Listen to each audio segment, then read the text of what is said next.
السلام علیکم۔ آج ہم اسلام کی دعوت کے سفر میں ایک بہت ہی اہم موڑ پر بات کریں گے۔ جی جیسا کہ ہمارے پاس موجود سروت بتاتے ہیں، یہ وہ وقت تھا جب 3 سال کی خاموشی کے بعد پیغام کھل کر سب کے سامنے آیا۔ بالکل، وہ شروعاتی 3 سال بہت اہم تھے۔ ان میں چپ چاپ طریقے سے ایک چھوٹی مگر مضبوط بنیاد رکھی گئی۔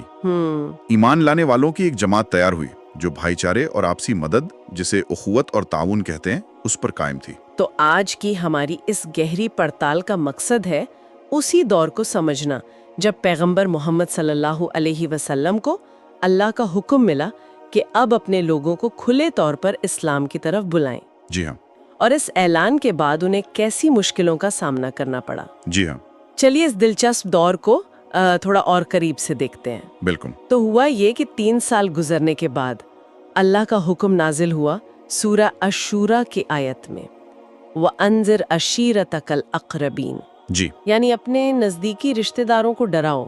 یہ کھلے عام دعوت کا پہلا اشارہ تھا، ہے نا؟ بالکل صحیح۔ اور یہاں ایک بہت دلچسپ بات ہے، اسی سورہ الشورى میں اس حکم سے ٹھیک پہلے حضرت موسیٰ علیہ السلام کا قصہ کافی تفصیل سے بیان ہوا ہے۔ اچھا، موسیٰ علیہ السلام کا؟ جی ہاں، کیسے انہیں نبوت ملی، کیسے انہوں نے فرعون جیسے ظالم بادشاہ کا سامنا کیا، اور کیسے آخرکار بنی اسرائیل کو اس کی غلامی سے نجات دلائی۔ تو اس کا کوئی خاص مطلب تھا؟ اس حکم سے پہلے ان کا ذکر کیوں؟ ہاں، اس کا گہرا مقصد لگتا ہے شاید پیغمبر محمد صلی اللہ علیہ وآلہ وسلم اور ان کے ساتھیوں کو ذہنی طور پر تیار کرنا تھا کہ آگے مشکلیں آ سکتی ہیں، ظلم ہو سکتا ہے، جیسے موسیٰ علیہ السلام کے ساتھ ہوا۔ بالکل، یہ ایک طرح کا حوصلہ بھی تھا اور آنے والے امتحان کا اشارہ بھی۔ اور اسی سورہ میں نوح، عاد، سمود جیسی پچھلی قوموں کا بھی ذکر ہے، ہاں، جنہوں نے اپنے نبیوں کو جھٹلایا تھا جی اور ہلاک ہوئیں۔ تو یہ جھٹلانے والوں کے لیے چیتاونی تھی اور ایمان والوں کے لیے تسلی کہ آخری کامیابی حق کی ہی ہوتی ہے۔ صحیح۔ تو اس آیت کے اترنے کے بعد نبی صلی اللہ علیہ وسلم نے کیا کیا؟ پہلا قدم کیا تھا؟ آپ نے سب سے پہلے اپنے قریبی رشتہ داروں یعنی بنی ہاشم اور بنی مطلب بن عبد مناف کے خاندانوں کے کچھ لوگوں کو کھانے پر بلایا۔ دعوت دی۔ جی، سروت بتاتا ہے کہ قریب 45 لوگ جمع ہوئے تھے۔ لیکن وہ سب کچھ ٹھیک رہا یا کچھ مخالفت بھی ہوئی؟ نہیں، وہیں پر مخالفت شروع ہو گئی۔ جیسے ہی آپ نے بات شروع کرنی چاہی، آپ کے ایک چاچا ابو لہب، انہوں نے فوراً ٹوک دیا۔ ابو لہب نے؟ انہوں نے کیا کہا؟ انہوں نے کہا ایک طرح سے دھمکاتے ہوئے کہ دیکھو، یہ تمہارے چاچا اور چچیرے بھائی موجود ہیں، بات کرو مگر بے وقوفی کی باتیں چھوڑ دو۔ ارے! اور کہا یاد رکھو، تمہارا خاندان پورے عرب کا مقابلہ نہیں کر سکتا۔ اگر تم اپنی بات پر اڑے رہے تو قریش کے سارے قبیلے تم پر ٹوٹ پڑیں گے اور تمہارا اپنا خاندان بھی تمہاری حفاظت نہیں کر پائے گا۔ سیری چیتاونی تھی کہ یہ راستہ خاندان کے لیے تباہی لائے گا۔ بالکل۔ کہ یہ سب چھوڑ دو۔ تو اس کا کیا اثر ہوا اس مجلس پر؟ نبی صلی اللہ علیہ وسلم اس وقت خاموش ہو گئے اور وہ محفل بنا کسی نتیجے کے ختم ہو گئی۔ ابو لہب نے ماحول خراب کر دیا تھا۔ لیکن آپ نے کوشش تو نہیں چھوڑی ہوگی؟ نہیں، بالکل نہیں۔ آپ نے ان لوگوں کو دوبارہ دعوت دی۔ اچھا، پھر سے بلایا؟ جی، اور اس بار آپ نے ایک بہت ہی واضح اور پر اثر خطبہ دیا۔ اس کا نچوڑ یہ تھا، ساری تعریف اللہ کے لیے ہے، ایک رہنما اپنے لوگوں سے کبھی جھوٹ نہیں بولتا۔ اس خدا کی قسم جس کے سوا کوئی عبادت کے لائق نہیں، میں تم سب کی طرف خاص طور پر اور تمام انسانوں کی طرف عام طور پر اللہ کا رسول بنا کر بھیجا گیا ہوں۔ جی، ہمیشہ کے لیے جہنم۔ بہت واضح پیغام۔ تو اس بار لوگوں کا رویہ کیسا رہا؟ کیا ابو لہب نے پھر ٹوکا؟ ابو لہب نے تو پھر وہی مخالفت کی، اس نے دوسروں کو اکسایا کہ ان کو روکو اس سے پہلے کہ کوئی اور روکے۔ لیکن کیا کسی اور نے حمایت کی اس بار؟ ہاں، اور یہ بہت اہم تھا۔ آپ کے دوسرے چاچا ابو طالب، جو بنی ہاشم کے سردار بھی تھے، ابو طالب، ہاں، انہوں نے جواب دیا۔ انہوں نے کہا ہمیں تمہاری مدد کرنا کتنا پسند ہے، تمہاری نصیحت کتنی قابل قبول ہے اور تمہاری بات کتنی سچی ہے، یہ ہم سب جانتے ہیں۔ اچھا، یہ تمہارے باپ دادا کا خاندان یہاں جمع ہے اور میں بھی ان میں سے ایک ہوں، تو تمہیں جس بات کا حکم ملا ہے اسے کرتے رہو۔ خدا کی قسم میں تمہاری حفاظت کرتا رہوں گا، تمہیں بچاتا رہوں گا۔ یہ تو بہت بڑی حمایت تھی خاندان کے سردار کی طرف سے، لیکن کیا انہوں نے اسلام قبول کر لیا تھا؟ نہیں، یہیں پر ایک پیچ ہے۔ انہوں نے ساتھ ہی یہ بھی صاف کر دیا کہ میرا نفس مجھے عبد المطلب کا دین چھوڑنے کی اجازت نہیں دیتا، اپنے باپ دادا کا دین۔ جی، یہ بات بہت گہرے معنی رکھتی ہے۔ یہاں ہمیں دکھتا ہے کہ کیسے اس سماج میں خاندانی وفاداری اور نئے عقیدے کے بیچ ایک کشمکش تھی۔ ابو طالب حفاظت کر رہے تھے، نبی کی سچائی کو مان رہے تھے، مگر اپنا پشتینی دین چھوڑنے کو تیار نہیں تھے۔ उनकी हिफाजत शायद कबीलाई असूलों पर ज्यादा थी। और अबू लहब का क्या हुआ? वो तो मुखालिफत कर रहा था। अबू तालिब ने अबू लहब का भी जवाब दिया। कहा, ए अबू लहब, खुदा की कसम, जब तक हम जिंदा हैं हम इनकी हिफाजत करते रहेंगे। अच्छा, ये एक तरह से पूरे खानदान की तरफ से बाहरी खतरे के खिलाफ गारंटी थी। अबू तालिब की हिमायत मिलने के बाद यकीनन नबी सल्लल्लाहु अलैहि वसल्लम को हौसला मिला होगा। यकीनन ये हिमायत बहुत जरूरी थी। इसके बाद ही आप अगले कदम के लिए तैयार हुए। अगला कदम वो क्या था? अगला कदम था अब सिर्फ रिश्तेदारों को नहीं बल्कि आम कुरैश को दावत देना, खुले मैदान में। और वो कैसे किया? एक दिन आप मक्का की सफा पहाड़ी पर चढ़ गए। सफा पहाड़ी पर? जी, और अरबों के पुराने तरीके के मुताबिक खतरे का ऐलान करने के लिए पुकारा, या सबाहा। या सबाहा, इसका मतलब हाय सुबह का खतरा। यह आवाज सुनकर कुरैश के तमाम कबीले जमा हो गए। जो खुद नहीं आ सका उसने अपना आदमी भेजा कि पता करे माजरा क्या है। अबू लहब भी वहीं था। जब सब जमा हो गए तो आपने क्या कहा उनसे? आपने एक बहुत सीधा सा सवाल पूछा, ए लोगों, अगर मैं तुम्हें बताऊं कि इस पहाड़ी के पीछे दुश्मन के घुड़सवार हैं जो तुम पर सुबह या शाम हमला करने वाले हैं, तो क्या तुम मेरी बात का यकीन करोगे? और लोगों का जवाब क्या था? क्या उन्होंने यकीन किया? सबने एक जुबान होकर कहा, हाँ क्यों नहीं, हमने आपको हमेशा सच बोलने वाला ही पाया है, आपने कभी झूठ नहीं बोला। ये तो आपकी सच्चाई का खुला एतराफ था। बिल्कुल, उनकी तरफ से गवाही थी। इस एतराफ के बाद आपने क्या कहा? तब आपने असल बात कही, तो फिर मैं तुम्हें खबरदार करता हूँ कि तुम्हारे आगे एक सख्त अजाब आने वाला है। यानी अगर शिर्क नहीं छोड़ा तो? जी, अगर तुम शिर्क और गलत कामों पर कायम रहे तो अल्लाह का अजाब आएगा। अब अबू लहब का क्या रिएक्शन था? वो तो वहीं मौजूद था। वो आग बबूला हो गया, बुरी तरह भड़क गया। वो चिल्लाया, तब्बन लका सायर अल-यौम व लिहाजा जमातना। इसका मतलब तो सारे दिन तबाह हो जाए। क्या तूने हमें इसीलिए जमा किया था? और उसने पत्थर उठाकर मारने की कोशिश भी की, ऐसा भी आता है। इतना गुस्सा? जी, और स्रोत बताता है कि इसी मौके पर कुरान की सूरत तब्बत या सूरा अल-मसद नाजिल हुई। तब्बत यदा अबी लहबिन व तब। टूट गए अबू लहब के दोनों हाथ और वो खुद हलाक हो गया। जी, ये उसके रवैये पर अल्लाह का सीधा जवाब था। अच्छा, इस वाक़े के अलावा क्या कोई और रिवायत भी है उस हुक्म के बारे में? अपने करीबी रिश्तेदारों को डराओ। हाँ, एक और अहम रिवायत है हजरत अबू हुरैरा रजी अल्लाह अन्हु से। उसके मुताबिक जब ये आयत उतरी तो नबी सल्लल्लाहु अलैहि वसल्लम ने सारे कुरैश को पुकारा। सारे कुरैश को? जी, उनकी अलग अलग कबीलों का नाम ले लेकर, जैसे बनी काब, बनी मुर्रा, बनी अब्दुश-शम्स, बनी अब्दु मनाफ, बनी हाशिम, यहाँ तक कि अपनी बेटी हजरत फातिमा रजी अल्लाह अन्हा का नाम लेकर भी पुकारा। और क्या कहा उनसे? आपने कहा, ए कुरैश की जमात, अपने आप को जहन्नम की आग से खरीद लो। ए बनी काब, अपने आप को आग से बचाओ। ए मोहम्मद की बेटी फातिमा, अपने आप को आग से बचाओ। अल्लाह। और फिर ये अहम बात कही, मैं अल्लाह के सामने तुम्हारे कुछ भी काम नहीं आ सकता। हाँ, तुम्हारे साथ मेरा रिश्तेवारी का हक है जिसे मैं दुनिया में निभाता रहूंगा। ये तो बहुत बड़ी बात थी। मतलब रिश्तेदारी आखिरत में काम नहीं आएगी। बिल्कुल। ये ऐलान धमाका खेज था उस समाज के लिए। इसने अरबों के पूरे सामाजिक ताने बाने को, उनकी कबीलाई असबियत को हिला दिया। इसका मतलब साफ था, अब निजात या बर्बादी का तारोमदार खानदान या कबीले पर नहीं बल्कि अल्लाह के इस पैगाम को मानने या ना मानने पर होगा। नस्ली पहचान अब अल्लाह के हुक्म के सामने कोई अहमियत नहीं रखती थी। सही। रिश्तेदारी दुनिया तक, आखिरत में अमल। जी।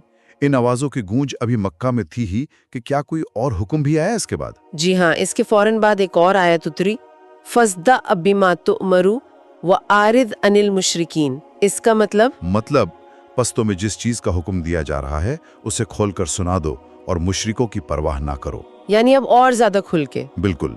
इस हुक्म के बाद नबी सल्लल्लाहु अलैहि वसल्लम ने और ज्यादा खुलकर शिर्क की हकीकत बयान करना शुरू कर दिया।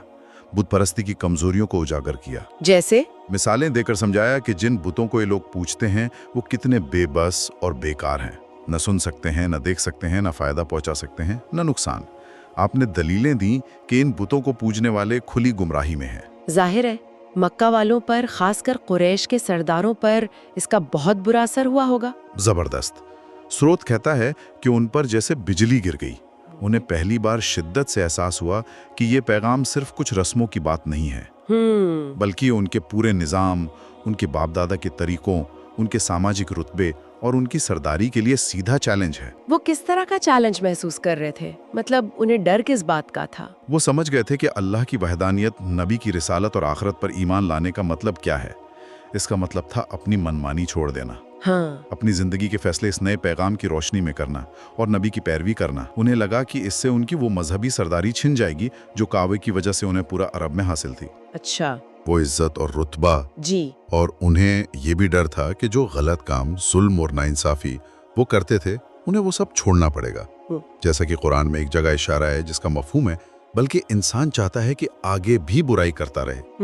बदलाव मुश्किल लगता है। वो इस बदलाव के लिए तैयार नहीं थे। लेकिन उनके सामने एक मुश्किल भी तो थी, जैसा आपने पहले बताया। हाँ, बहुत बड़ी मुश्किल। और वो ये कि ये पैगाम लाने वाला शख्स कौन था? मोहम्मद सल्लल्लाहु अलैहि वसल्लम। जी, जिन्हें वो बचपन से जानते थे, जिनकी सच्चाई और अमानतदारी की वो कस्में खाते थे, जिन्हें वो सादिक और अमीन कहते थे। हाँ, ये तो मशहूर था। उन्होंने अपनी पूरी तारीख में इस बुलंद किरदार का इंसान नहीं देखा था। अब वो करें तो क्या करें? इस पैगाम को कैसे झुटलाएं जो ऐसा सच्चा इंसान लेकर आया है? ये उनके लिए एक बड़ी उलझन थी। तो इस उलझन से निकलने के लिए उन्होंने क्या रास्ता निकाला? क्या सोचा उन्होंने? काफी सोच विचार के बाद उन्हें एक रास्ता सूझा। उन्होंने सोचा कि नबी सल्लल्लाहु अलैहि वसल्लम के सबसे बड़े हिमायती उनके चाचा अबू तालिब के पास जाया जाए। अच्छा, फिर से अबू तालिब के पास? जी, लेकिन इस बार दबाव डालने के लिए कि वो अपने भतीजे को रोके। तो क्या वो गए अबू तालिब के पास? कौन लोग गए? जी हाँ, कुरैश के कुछ बड़े सरदार गए, जैसे उतबा बिन रबिया, शैबा बिन रबिया, अबू जहल, अबू सुफियान वगैरह। ये सब अबू तालिब के पास पहुंचे। और उन्होंने क्या शिकायत की? उन्होंने शिकायत की, ए अबू तालिब, आपके भतीजे ने हमारे खुदाओं को बुरा भला कहा है, हमारे दीन की बुराई की है, हमारे अक्लों को बेवकूफ़ी करार दिया है और हमारे बाप दादा को गुमराह कहा है। अब या तो आप खुद उन्हें रोक दें या फिर हमारे और उनके दरमियान से हट जाएं। आप भी हमारी ही तरह उनके मुखालिफ दीन पर हैं, तो हम ही उनसे निपट लेंगे। एक तरह से धमकी दी। तो अबू तालिब ने क्या जवाब दिया इस बार? अबू तालिब ने इस बार भी बड़ी नरमी और समझदारी से उन्हें जवाब दिया, किसी तरह समझा बुझाकर टाल दिया। वो टकराव नहीं चाहते थे। लेकिन क्या नबी सल्लल्लाहु अलैहि वसल्लम रुक गए? नहीं, नबी सल्लल्लाहु अलैहि वसल्लम अपने काम में लगे रहे, अल्लाह का पैगाम पहुंचाते रहे। लेकिन कुरैश चुप तो नहीं बैठे होंगे, उन्हें कोई और चिंता हुई होगी। हाँ, एक और फिक्र उन्हें सताने लगी और वो थी हज की। हज का जमाना करीब आ रहा था। हाँ, जब बाहर से लोग आते हैं। बिल्कुल, पूरे अरब से लोग मक्का आते थे। कुरैश को डर हुआ कि अगर इन बाहरी कबीलों ने नबी सल्लल्लाहु अलैहि वसल्लम की बातें सुनी और वो मुतासिर हो गए तो ये पैगाम मक्का से बाहर फैल जाएगा। ये तो उनके लिए और बड़ा खतरा था। जी हाँ, ये उनके लिए एक नया और बड़ा खतरा था। तो उन्होंने क्या सोचा इस बार? क्या प्लान बनाया? उन्होंने तय किया कि इस मसले पर मशवरा करने के लिए वलीद बिन मुगीरा के पास जमा हुआ जाए। वलीद बिन मुगीरा, ये कौन थे? वलीद कुरैश के सबसे तजुर्बेकार और समझदार, मतलब चालाक सरदारों में से एक माने जाते थे। तो कुरैश के लोग उनके पास गए और पूछा कि हज के लिए आने वाले अरबों को नबी सल्लल्लाहु अलैहि वसल्लम के बारे में क्या कहा जाए ताकि लोग उनकी बातों में ना आए। एक राय बनानी थी। तो वलीद ने क्या सलाह दी? वलीद ने पहले कहा, देखो तुम लोग आपस में कोई एक बात तय कर लो, ऐसा ना हो कि तुम में से कोई कुछ कहे और दूसरा कुछ और। हाँ, वरना बात का असर नहीं होगा। बिल्कुल, अगर तुम्हारी बातें ही आपस में टकराएंगी तो लोग तुम्हारी बात का यकीन नहीं करेंगे। सही। तो क्या बातें सामने आईं? क्या इल्जाम लगाने का सोचा? लोगों ने अलग अलग राय दी। किसी ने कहा हम कहेंगे कि वो काहिन है। काहिन यानी ज्योतिषी? जी, या गैब की बातें बताने वाला। वलीद ने कहा नहीं, खुदा की कसम वो काहिन नहीं है। हमने काहिन देखे हैं, उनकी तरह ये गुनगुनाते नहीं, ना उनकी तरह तुकबंदी करते हैं। अच्छा, तो ये राय खारिज हो गई। फिर? हाँ, फिर किसी ने कहा हम कहेंगे वो मजनून है, यानी पागल। वलीद ने जवाब दिया, नहीं, वो मजनून भी नहीं है, हमने दीवाने देखे हैं। इस शख्स में पागलों जैसी कोई हरकत, उलझन या बहकी बातें नहीं है। ये भी नहीं चला। और कोई तजवीज? फिर तजवीज आई, हम कहेंगे वो शायर हैं। शायर? जी। वलीद ने कहा वो शायर भी नहीं, हम शेर की सारी किस्में जानते हैं, उनकी बातें शेर जैसी नहीं हैं, कलाम का अंदाज बिल्कुल अलग है। तो क्या आखिरी तजवीज जादूगर की थी? साहिर? हाँ। आखिर में कहा गया, तो फिर हम कहेंगे कि वो साहिर हैं, यानी जादूगर। इस पर वलीद ने क्या कहा? वलीद ने इस पर भी पहले यही कहा, वो जादूगर भी नहीं, हमने जादूगर और उनका जादू देखा है। ये शख्स ना तो उनकी तरफ फूके मारता है, ना ग्रहें लगाता है। अब तो लोग परेशान हो गए होंगे कि भाई कहें तो क्या कहें, सब तो आप मना कर रहे हैं। बिल्कुल। उन्होंने वलीद से कहा, तो फिर आप ही बताइए हम क्या कहें। हाँ। वलीद ने कुछ देर सोचा, फिर कहा, खुदा की कसम, उसकी बात में यानी कुरान में बड़ी मिठास है, उसकी जड़ गहरी और शाखें फलदार हैं। तुम इनमें से जो इल्जाम भी लगाओगे लोग समझ जाएंगे कि ये गलत है। लेकिन फिर उन्होंने कोई रास्ता तो बताया होगा, कोई तो सलाह दी होगी। हाँ, सोचने के बाद वलीद ने कहा, इन सब में से सबसे करीब बात यही लगती है कि तुम कहो वो साहिर है। अच्छा, मना करने के बाद भी यही कहा? हाँ, लेकिन वजह बताई। कहा वो ऐसा कलाम लाया है जो जादू है, जो बाप बेटे में, भाई भाई में, पति पत्नी में और खानदान और कबीले में जुदाई डाल देता है। ओह, मतलब ये नहीं कहा कि वो सचमुच जादूगर है, बल्कि ये इल्जाम लगाओ क्योंकि ये लोगों में शक और डर पैदा कर सकता है। बिल्कुल यही कि देखो इसकी बातों से तो घर टूट रहे हैं, रिश्ते खराब हो रहे हैं, ये जरूर कोई जादू है। ये असर डालने वाली बात थी। क्या इसी सोच विचार पर कुरान में कुछ नाजिल हुआ था? जी हाँ, स्रोत बताता है कि वलीद के इसी सोच ने अंदाजा लगाने और फिर इस नतीजे पर पहुंचने के बारे में सूरा अल मुद्दस्सिर की आयतें नाजिल हुई, आयत 11 से 26 तक। अच्छा, उनमें क्या जिक्र है? उनमें जिक्र है, मतलब उसका तर्जुमा है, उसने सोचा और अंदाजा लगाया, वो गारत हो कैसा अंदाजा लगाया, फिर उसने देखा, फिर उसने माथे पर बल डाले और मुंह बनाया, फिर पीठ फेरी और तकब्बुर किया, आखिरकार कहा ये तो बस जादू है जो पहले से चला आ रहा है, ये तो बस इंसान का कलाम है। अल्लाह अकबर। कुरान ने जैसे उसके दिल के अंदर की पूरी कश्मकश और फिर आखिरी फैसले को बयान कर दिया। जी बिल्कुल। तो आखिरकार जादूगर कहने पर सब राजी हो गए। हाँ, यही तय पाया, वलीद की बात मान ली गई। इसके बाद कुरैश ने बाकायदा मंसूबा बनाया। क्या मंसूबा? हज के जमाने में मक्का आने वाले रास्तों पर उन्होंने अपने आदमी बिठा दिए। जो भी काफिला या आदमी गुजरता वो उसे रोककर नबी सल्लल्लाहु अलैहि वसल्लम के बारे में खबरदार करते। और क्या कहते? उन्हें जादूगर बताते, ताकि लोग उनसे मिलने या उनकी बात सुनने से पहले ही मतलब शक में पड़ जाएं, बदजन हो जाएं। प्रोपोगेंडा। और इस मुहिम में सबसे आगे कौन था? किसने बढ़ चढ़कर हिस्सा लिया? अफसोस की बात है कि इस काम में सबसे ज्यादा आगे नबी सल्लल्लाहु अलैहि वसल्लम का अपना चाचा अबू लहब था। अबू लहब, फिर से? जी, वो हज के दिनों में मक्का के बाजारों जैसे उकाज, मिजन्ना, जुल मजाज में जहां लोग जमा होते थे, नबी सल्लल्लाहु अलैहि वसल्लम के पीछे पीछे चलता। पीछे पीछे? हाँ, जब आप लोगों को अल्लाह की तरफ बुलाते तो वो पीछे से चिल्लाता, लोगों इसकी बात मत सुनना, ये झूठा है, बेदीन हो गया है, नौज़बिल्ला। ये तो बहुत दुख की बात है। लेकिन क्या इस पूरी मुहिम का, इस प्रोपेगेंडा का कोई उल्टा असर भी हुआ? हाँ, और ये बहुत दिलचस्प नतीजा था। कुरैश की इस जोरदार मुहिम का एक अनचाहा नतीजा ये निकला क्या? कि जब हज करने वाले तमाम अरब अपने अपने इलाकों में वापस लौटे तो उन सबके पास नबी सल्लल्लाहु अलैहि वसल्लम और उनके पैगाम की खबर पहुंच चुकी थी। अच्छा। भले ही वो खबर जादूगर के इल्जाम के साथ पहुंची हो, लेकिन जिक्र पूरे अरब में फैल गया। मतलब कुरैश ने बदनाम करने की कोशिश की और नतीजा ये हुआ कि चर्चा आम हो गई। बिल्कुल, उनकी रणनीति एक तरह से उन्हीं पर भारी पड़ गई। पब्लिसिटी हो गई, चाहे नेगेटिव ही सही। तो ये वाकई एक अहम मोड़ था। हमने देखा कि कैसे दावत खुफिया मरहले से निकलकर खुले ऐलान तक पहुंची। ये वो दौर था जब यकीन और हिम्मत का सामना संगठित विरोध, सामाजिक दबाव और दुष्प्रचार से हुआ। जी, एक तरफ अल्लाह का हुक्म था कि पैगाम पहुंचाओ, दूसरी तरफ उस आवाज को दबाने की हर मुमकिन कोशिश थी। बिल्कुल, और ये सिर्फ तारीखी वाकयात नहीं है, ये दिखाते हैं कि जब भी कोई नया इनकलाबी ख्याल या नजरिया आता है तो उसे पहले से कायम निज़ाम और सोच से कैसे टकराना पड़ता है। हाँ, सही कहा आपने। इसमें अकीदा, रिश्तेदारी, समाज का ढांचा, ताकत का खेल सब कुछ शामिल हो जाता है। जैसे अबू तालिब का किरदार जो हिफाजत करता है मगर ईमान नहीं लाता। जी, और अबू लहब का किरदार जो रिश्तेदार होकर भी सबसे बड़ा दुश्मन बन जाता है। वलीद बिन मुगीरा की सोची समझी रणनीति, ये सब दिखाते हैं कि सच्चाई का रास्ता कितना पेचीदा हो सकता है। यहाँ एक सवाल सोचने पे मजबूर करता है। कुरैश ने वलीद बिन मुगीरा के मशवरे पर नबी सल्लल्लाहु अलैहि वसल्लम के खिलाफ एक खास कहानी गढ़ने और फैलाने की पूरी कोशिश की, जादूगर वाली। ये वाकया हमें क्या बताता है कि कैसे पुराने ज़माने में भी और शायद आज भी जब कोई पैगाम या विचार मौजूदा हालात को चुनौती देता है तो कहानी गढ़ने की यानी नैरेटिव बिल्डिंग की और जानकारी को कंट्रोल करने की ताकत कितनी अहम हो जाती है। बिल्कुल, ये एक बहुत अहम नुक्ता है सोचने के लिए कि कैसे सच को दबाने के लिए कहानियां गढ़ी जाती हैं। इस पर गौर जरूर कीजिएगा।